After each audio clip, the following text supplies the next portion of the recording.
নিখিল, তোমার মা আমাকে একদম সহ্যই করতে পারে না। রান্নাঘরে চায়ের কাপটা তার হাত লেগে পড়ে গেছে আর সে আমাকে দোষারোপ করছে।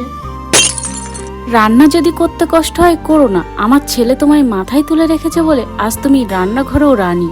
কিন্তু মা, কাপটা তো তোমার হাত লেগেই পড়ে গেছে। একদম মুখে মুখে তর্ক করবে না, বেয়াদব মেয়ে একটা। রাগ করো না সোনা, তোমাদের দুজনকেই আমি ভালোবাসি ঠিকই, কিন্তু অন্যায়কে প্রশ্রয় দেব না।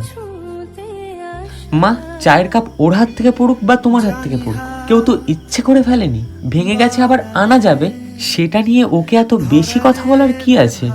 তুই তো দেখছি বউ পাগল হয়ে গেছিস, বউয়ের জন্য নিজের মাকে অসম্মান করছিস। মা, ও আমার স্ত্রী, আমার জীবন সঙ্গিনী। খারাপ সময় কিংবা ভালো সময় সব সময় পাশে থেকেছে। ওর অপমান মানে সেটা আমার অপমান। এর জন্য যদি তুমি আমাকে বউ পাগল মনে করো, ঠিক আছে, আমি তাই।